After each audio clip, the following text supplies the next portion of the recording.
করানো মানে কেন এটা প্রমাণ হলো না বিরলের মধ্যে বিরলতম, নাকি আপনি মনে করেন যেটা সত্যি বিরলের মধ্যে বিরলতম নয়? এটা অত্যন্ত অবান্তর প্রশ্ন, এই প্রশ্নের কোনো জবাব দেবো না আমি।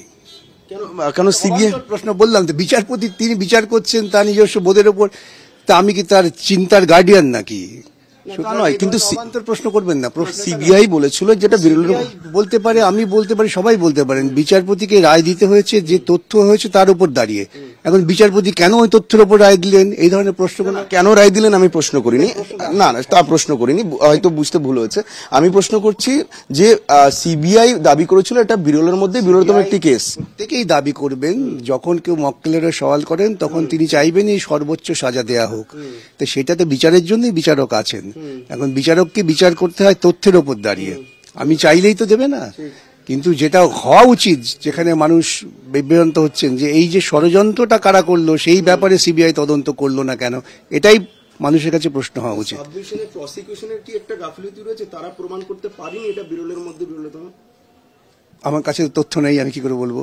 এখানে তথ্যের উপর বলতে হয়। হ্যাঁ, দেখো, আরজিকর হাসপাতালের রায়, আরজিকর কেসের রায় প্রকাশ্যে এসেছে। এই মুহূর্তে আমরা সেই নিয়ে কথা বলবো। বিকাশ রঞ্জন ভট্টাচার্য এই মুহূর্তে আমাদের সঙ্গে লাইভে রয়েছেন। বিকাশ দা, এই রায় আপনি শুনেছেন, কিছুক্ষণের মধ্যে অর্ডার কপিও চলে আসছে, কিভাবে ব্যাখ্যা করবেন এই রায়? আপনি কি সন্তুষ্ট? বিচার পেলেন? রায় ব্যাখ্যা করবেন আদালত, রায় আমরা ব্যাখ্যা করব কি করে? আমরা রায় পড়বো, পড়ার পর বলা যেতে পারে রায় বিচারপতির সামনে যে সমস্ত তথ্য হাজির হয়েছে তার ভিত্তিতে তিনি রায় দিয়েছেন। যদি কেউ রায় অসন্তুষ্ট হন তিনি উচ্চ আদালতে যাবেন। এ নিয়ে খুব বেশি আদালতের বাইরে হই হই করে তো কোনো লাভ নেই। যারা মনে করছেন রায় বেঠিক হয়েছে তারা উচ্চ আদালতে যাবেন, সেটাই উচিত। আপনার কি মনে হচ্ছে? আমার তো মনে হচ্ছে যথেষ্ট সাজা তাকে দেওয়া হয়েছে। যাবজ্জীবন কারাদণ্ড বিরাট কঠিন সাজা, বিচারপতি সমস্ত দেখে সাজা দিয়েছেন। এ নিয়ে তো অন্য কোনো মন্তব্য করার অবকাশ এই মুহূর্তে নেই। আপনি বলছেন এটাই ওর প্রাপ্য ছিল? আমার এটা বলার কিছু না, বিচারপতি বিচার করেছেন, আমি তো বিচার করিনি। আশ্চর্য, এইটা সাধারণ মানুষের কাছে আমরা উত্তেজনার জন্য অনেক কথা বলতে পারি, কিন্তু বিচারপতির সামনে তথ্য যা হাজির হয়েছে তার ভিত্তিতে তিনি রায় দিয়েছেন এবং সাজা দিয়েছেন। এটা যদি কেউ না মানতে চান তবে তাকে উপরে যেতে হবে উচ্চ আদালতে, এটাই পদ্ধতি, এর বাইরে কিছু না। সমাজের একটা বড় অংশের এক্সপেকটেশন ছিল যে মৃত্যুদণ্ড দেওয়া হবে। কারো কারো এক্সপেকটেশন থাকতে পারে, সেটা তা দিয়ে তার বিচারপতিরা বিচার করবেন না, বিচারপতিরা বিচার করবেন তথ্যের ভিত্তিতে। এখন জনমানসের উত্তেজনা সৃষ্টি করার জন্য অনেক কথা বলা যায়, সুতরাং আর মৃত্যুদণ্ড এটা কি কোনো সাজা নাকি? আমি ব্যক্তিগতভাবে মনে করি কোনো গণতান্ত্রিক সভ্য দেশে মৃত্যুদণ্ড সাজা থাকা উচিত না।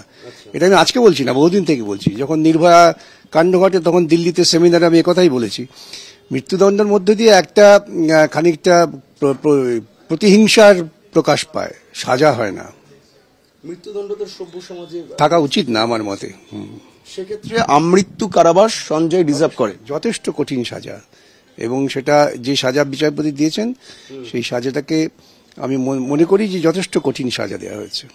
ভিকটিমের বাবা মা তারা বলছেন যে তারা এক্সপেক্ট করেছিলেন যে মৃত্যুদণ্ড দেওয়া হবে, ক্যাপিটাল পানিশমেন্ট তারা চেয়েছিলেন। নিশ্চয়ই তারা ভিকটিমের বাবা মা মনে করতেই পারেন, তারা তাদের মনে হয়েছে সে কথা তাদের মনের ব্যাপার, তা নিয়ে তো আমাদের মন্তব্য করার অধিকার নেই। আসলে তারা সাধারণ ধারণা থেকে যেহেতু আমাদের এখানে এই ধরনের সাজা আছে তাই তারা চেয়েছিলেন। কিন্তু আজকে এই সাজা আসার পর যেটা একটা আবার নতুন করে আন্দোলন দানা বাঁধছে, ইতিমধ্যে মিছিল শুরু হয়ে গেছে, তারা বলছেন বিচার পেলাম না। আপনার কি মনে? আন্দোলন তো করা উচিত, বিচার তো পাওয়াই যায়নি। তাদের বৃহত্তর ষড়যন্ত্রের অংশ, প্রথম দিন থেকে বলছি আমি। সেই বৃহত্তর ষড়যন্ত্রের বিষয়টা তো তদন্তের সামনে এলো না, এটাতে তো কোনো সন্দেহ নেই। কি সাজা পেয়েছে তার থেকে বড় কথা যে এই যে ষড়যন্ত্র হয়েছিল, ষড়যন্ত্রের আসল তত্ত্বটা খুঁজে বার করা এবং যারা এর সঙ্গে যুক্ত তাদের সাজা দেওয়া, সেই দাবিটাই মুখ্য দাবি হওয়া উচিত। ফাঁসি দিল কি দিল না এটা কোনো বড় কথা নয়। সব থেকে গুরুত্বপূর্ণ একটা প্রশ্ন, সেটা হচ্ছে বিচারক আজকে নির্দেশ পড়ার সময় তিনি বলেছেন যে তিনি মনে করছেন না যে এটা বিরলের মধ্যে বিরলতম একটি কেস। এটা নিয়ে কি বলবেন? কেন মনে করানো মানে কেন এটা প্রমাণ হলো না বিরলের মধ্যে বিরলতম, নাকি আপনি মনে করেন যেটা সত্যি বিরলের মধ্যে বিরলতম নয়? এটা অত্যন্ত অবান্তর প্রশ্ন, এই প্রশ্নের কোনো জবাব দেবো না আমি। কেন সিবিআই প্রশ্ন বললাম তো, বিচারপতি তিনি বিচার করছেন তার নিজস্ব বোধের ওপর, তা আমি কি তার চিন্তার গার্ডিয়ান নাকি? তা নয়, কিন্তু অবান্তর প্রশ্ন করবেন না, প্রশ্ন সিবিআই বলেছিল যেটা বিরলের বলতে পারে, আমি বলতে পারি, সবাই বলতে পারেন। বিচারপতিকে রায় দিতে হয়েছে, যে তথ্য হয়েছে তার উপর দাঁড়িয়ে। এখন বিচারপতি কেন ওই তথ্যের উপর রায় দিলেন, এই ধরনের প্রশ্নগুলো কেন রায় দিলেন আমি প্রশ্ন করিনি, না না তা প্রশ্ন করিনি, হয়তো বুঝতে ভুল হয়েছে। আমি প্রশ্ন করছি যে সিবিআই দাবি করেছিল এটা বিরলের মধ্যে বিরলতম একটি কেস। প্রত্যেকেই দাবি করবেন, যখন কেউ মক্কেলেরা সওয়াল করেন তখন তিনি চাইবেন এই সর্বোচ্চ সাজা দেয়া হোক। তো সেটা তো বিচারের জন্যই বিচারক আছেন। এখন বিচারককে বিচার করতে হয় তথ্যের ওপর দাঁড়িয়ে। আমি চাইলেই তো দেবে না। কিন্তু যেটা হওয়া উচিত, যেখানে মানুষ বিভ্রান্ত হচ্ছেন যে এই যে ষড়যন্ত্রটা কারা করলো সেই ব্যাপারে সিবিআই তদন্ত করলো না কেন, এটাই মানুষের কাছে প্রশ্ন হওয়া উচিত। প্রসিকিউশনের কি একটা গাফিলতি রয়েছে, তারা প্রমাণ করতে পারেনি এটা বিরলের মধ্যে বিরলতম?